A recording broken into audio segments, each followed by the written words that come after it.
Happy Monday, September 17th, a glorious day here at Ajax Downs. Welcome to Quarter Horse Racing on day 20 of our meeting. And I'm joined once again by Doug McPherson. Hello, Doug. Good to see you. Good to see you again, Jennifer. It's nice to be here with you because, you have great knowledge of the sport. You're very busy, though. We were just talking about how you work at the backstretch at Woodbine, and you're doing the charting here, the charting at Woodbine. And do you have time to sleep? Not much. Okay. Not enough. Well, that's good. Why would we sleep now? I hope it doesn't show on TV that I'm exhausted 24/7. No, it'll be fine. I got some feedback in my ear here, but anyways. Okay, so we got a big card today, Doug. It's a great time to be a horse racing fan for sure. We just had a blockbuster weekend at Woodbine with some 24 races and all these graded stakes races, the Woodbine Mile. What did you think of all those races on the weekend at Woodbine? They're all fantastic races. My favorite was probably the Northern Dancer, where Johnny Bear won for Ashley Burness and Colebrook Farms. I was very happy to see them double up. Great people. Yeah. Great for local horse racing. That was really good. Yeah, nice Ontario bred 7-year-old gelding, a real trooper he is. And I got a chance to see John Burness after the race, and he was over the moon. So we have some nice races here. Our championship season is sort of getting rolling now. We have the trials for the Alex Peacock Futurity. We have the Sprint Series today. The Distance Series race didn't go, but we're starting to see some of the horses getting ready for their last big efforts, their big races this season. We have the Peacock Futurity coming up, the Peacock Derby, and of course the big finale, the Alex Peacock Memorial Championship. So great racing today and some tricky betting races. So let's get right into it. And we'll start with race 1, which is a maiden race for Ontario sired 3-year-olds and upwards. And we have a field of 6 here, but I thought there was a couple of horses that perhaps we could choose from. And I know you picked one that's a little bit of a price horse. Who did you pick, Doug? Not a huge price. She's the 7-2 third choice on the morning line, but I ended up with number 6, Caraway's Jet Moon for the Proctors, ridden today by Corrine Andros, who's been really starting to pick up steam here at Ajax Downs. This horse has been gradually improving. She's run some okay races. Then last time out, a couple weeks ago, ran what I thought was a credible third behind Eyes Are Really Quick. So from the outside, we'll see what she can do today. Yeah, no, I think she's a definite contender here. I went with the one horse, Kiss Me, I'm Here. I thought that was a really good return off a 1-year layoff. Yes, he's a 6-year-old maiden, but you know what? Rick Kennedy has been nursing him along, and that was a very unfortunate return race, not only for the horse, but for his rider, Eddie Walton. This horse stumbled at the start, and then Eddie lost his iron. Somehow managed to get the horse to run third, just got beat, and it was an amazing effort. But then, of course, Ed was trying to pull the horse up, and the horse sort of made a move to the right. He fell off and broke his wrist, and unfortunately, we'll have to wait till next year to see Ed again. So, Kiss Me I'm Here is my selection here, and I guess the Last Fly is another contender, I would think. Yeah, I would agree with you there. All right, let's go to race 2, because we're getting right into the Alex Peacock Futurity Trials. 2 big fields of 2-year-olds, and the 10 fastest times advance to the final, the beginning of October. A lot of fillies in this first division. Remember, this is 400 yards now, so these horses, most of them, if any of them, I don't think any of them have gone 400 yards. So we have 3 trained by Jason Pascoe. 2 of them are 2-time winners. 2 of them are shipping in from the States. And, we have the 1, 8, 1, 7, and 8. We just have them in different order. Doug, tell me about your choice. So I went with This Cartel's Girl for Michelle Woodley and Corey Spataro. Now, before this horse's first race, I'd been talking to Corey Spataro, asking him, do you like anything you're on, yada, yada. And he tells me, he says, this horse will win. And I said, I don't know, there's another one in there I like, but he was very confident, and he was right. The horse she was very impressive. She was professional, a little green, like lugging in, but for the most part, broke great, ran great. We'll see if she can build off of that effort. Yeah, no, she was very impressive for Patricia Ball, and interesting, Colorado-bred filly. Look, you have to mention the Pascoe horses here. Mildred Didrikson, as I said, 2-time winner already, this filly. And she does have a 99 speed index from the June 16th race. I thought it was a little bit inflated because if you watch the race, she was on the outside running down the part of the sloppy track, which was really packed down, like sort of like a wet beach, whereas the other horses were really in the slops, were inside. But still, it was very impressive. What I like is the horse that beat her July 8th, this Just Doing Time, has come back to win 2 more races since then, including a stakes race where she ran 103 speed index. So Mildred has been racing against some very good ones. And Stripper Dust, another horse of the Pascos. And, you know, she was very impressive winning the bonus futurity. She's been freshened since then, I guess, awaiting this spot. And, you know, she's a little bit more of a flighty filly, I think, but she has got a lot of raw power. Who else do you like other than this Cartel's Girl? Well, like we noted earlier, I ended up with the same numbers as you, just in different orders. Mildred Dickerson, very credible lines down at Canterbury. Legitimate stake horse, qualified to a futurity worth almost $150,000. And Stripper Dust exiting the stake win here in the bonus futurity. You know, you can't really fault what these horses have done so far. Yeah, no, that's true. This is the first leg of the pick 5. Remember, 2-year-olds going 400 yards. So the second trial is right away, race 3. And I think it's a little bit of a different race. I think I'm not sure which one is the stronger division, but anyways, we have another big field of 2-year-olds here. And no changes. I went with the 6, Gatlinburg. He's a maiden, but this is the first quarter horse for owner Bonnie Pivoy, and he's been a real delight. His last race in a maiden event, he stumbled and then closed really well and just missed. He's come back with a absolutely scintillating workout. I think he's a major contender here, and I also like the bottom horse. She's sizzling for the Letnans, and I see that you have picked She's Sizzling. Doug, what'd you like about her? Well, we were just talking about Just Doing Time. Who won the Northlands Futurity in Minnesota and has since won another stakes race. Very nice horse. She's Sizzling beat Just Doing Time in the trials for the Northlands Futurity over that sloppy track. Did not break at all in the final. You can cross that race out. But she's a winner at 350. She's stretching out to 4. She's got some very credible class lines to her. Winner at Remington and at Canterbury. We'll see what she can do today in her local debut. Yeah, no, I think she's... I had a hard time picking between the two. I don't even know. I mean, she's got the experience. She knows how to win races. And yeah, last time in the final, she just stumbled badly. Between the 6 and the 10, I see you're still copying my picks. I mean, who else do you like maybe for the trifecta or the superfecta? On the bottom, below Gatlinburg, I put Ray of the Night, who actually beat Gatlinburg in that maiden event on August 5th. We talked about how Gatlinburg stumbled and maybe could have won the race if he had broken better, but Ray of the Night didn't break very good in that race either. He hopped up, so we don't really know how that race results if all things are equal, but we just know these two are very good horses that ran very good races against each other. Now, just a sweet surprise, I just wanted to mention her, the 3-horse for Craig Spada. You know, she was so impressive. Winning a trial and defeating Stripper Dust quite easily. But, you know, she went on hiatus for a bit. She's had a couple of workouts, stabled at Fort Erie. What do you do with her? That's tough to say. It'd be nice to know the reason why she wasn't able to make the bonus futurity final. Be nice to know how she's been outside of those 2 workouts. Workouts are good to know, but, you know, there's more to training a horse than just breezing it. But that's a good time for a gate work at Fort Erie. Fort Erie's not a particularly fast track, so 13:61's a relatively decent time. It's just a matter of, is she 100%? Is she cranked? Is she ready to go? Yeah, okay. Well, we'll move on to race 4, and this is a maiden race for 3-year-olds and up, and we have a couple of fellows in here who are really knocking on the door. The one horse, of course, Chester Nez, who's been second twice in consecutive races, and Cool Country Star. Good thing Nick isn't here because...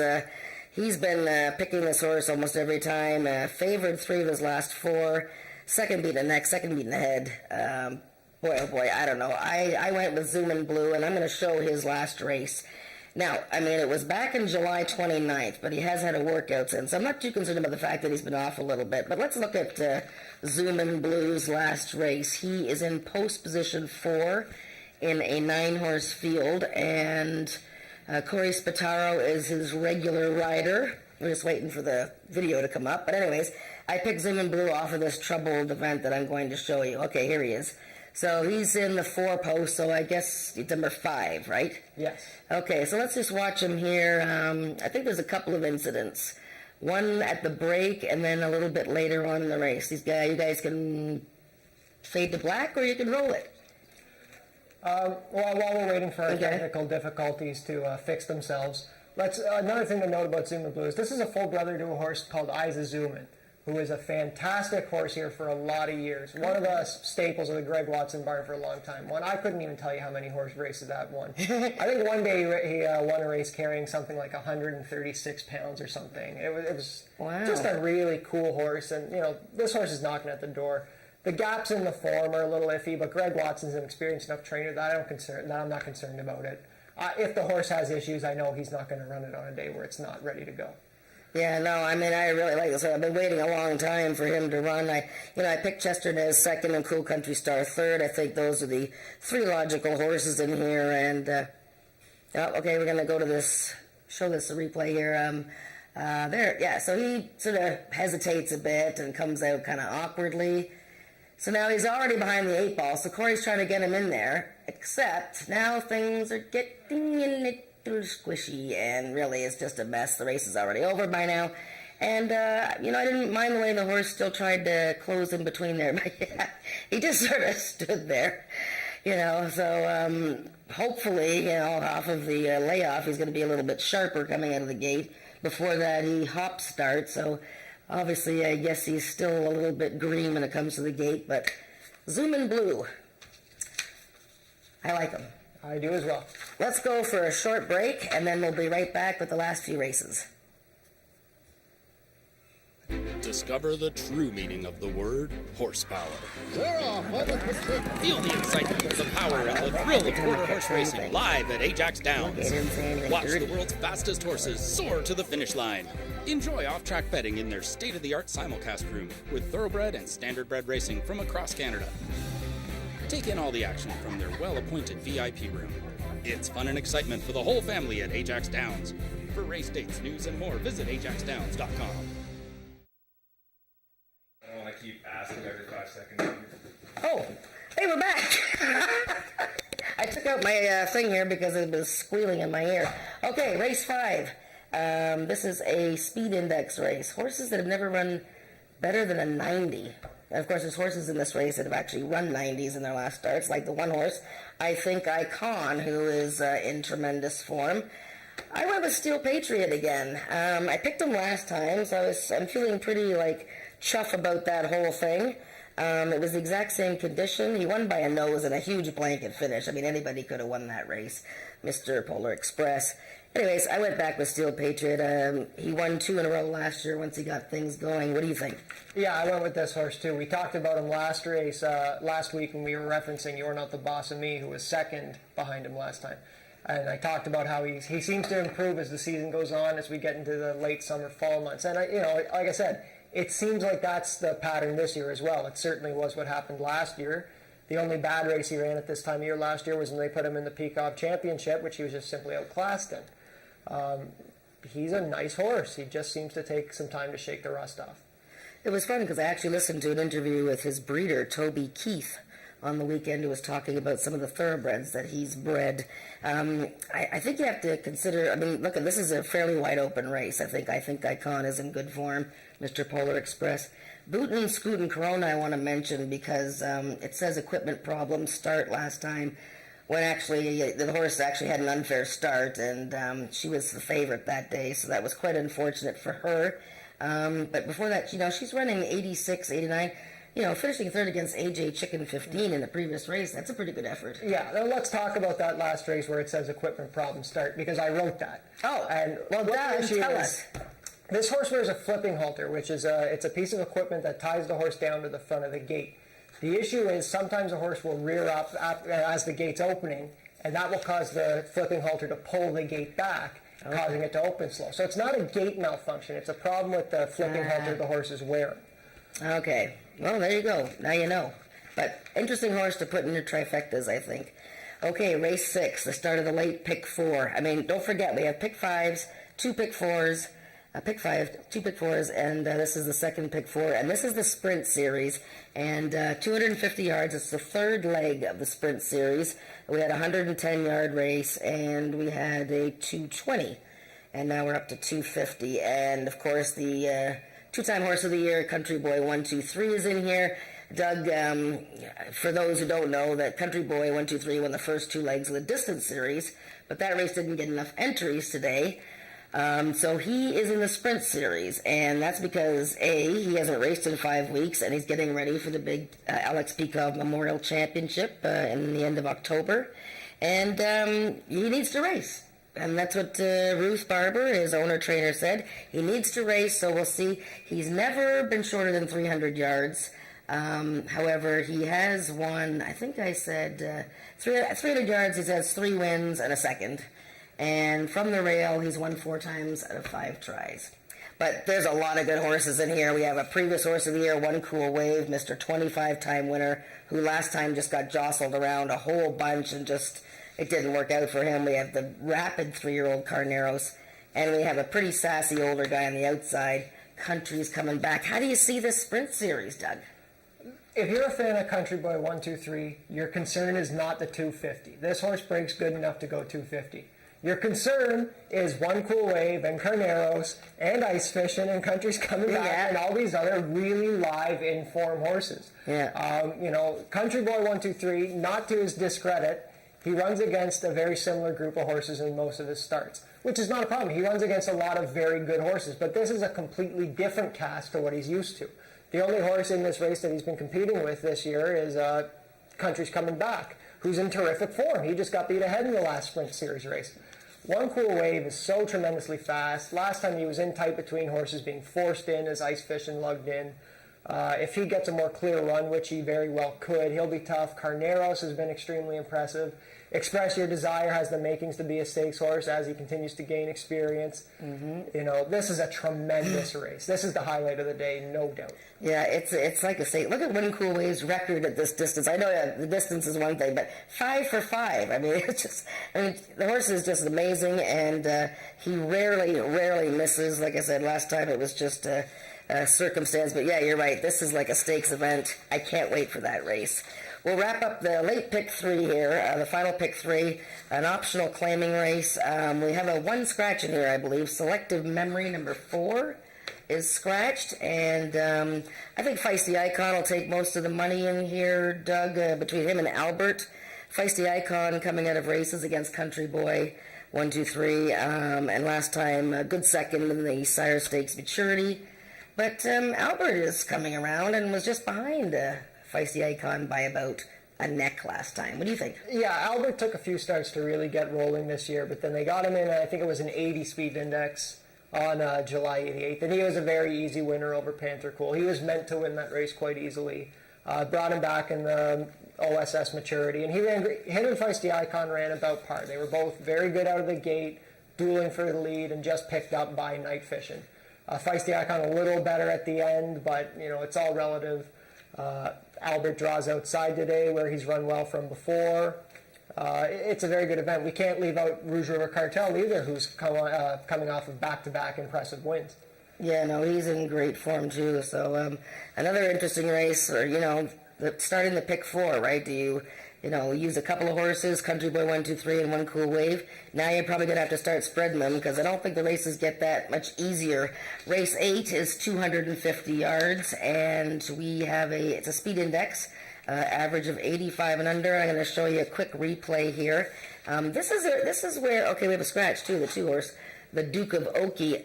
Now this is an interesting one. I had to watch this a couple of times because I was trying to figure out why the number 4 horse, I Got Your Back, wasn't quite as forceful last time as I thought he should be. He's the number 3 horse here. You might have to watch the pan shot to see what I'm talking about. But let's just run it quickly here. He was bumped and he was... Oh, good. Well, look at us. I can just snap my fingers and I got the pan shot. Okay, let's watch the 3 horse, I Got Your Back. Tardy start, bumps, little jostle. Okay, that's fine, whatever. He's a little bit sluggish to get going. Fresh horse, though, but I'm thinking to myself, okay, what's happening here? Horse is getting in a little bit. Now Corey looks like I'm not sure, he's looking down. But the tack has slipped towards his butt. And I had to watch it right to the end when he was coming back. And when he got off the horse, the tack was all the way back. So, you know, I think that was obviously a distraction for either, maybe not the horse, but certainly for Corey. And, you know, the winner, Sweet Pagrana, was running her eyeballs out. But I think this horse can bounce back here. I got your back. I like this field, though. I picked Cool Dash and Babe. So I think there's quite a few horses to consider in here.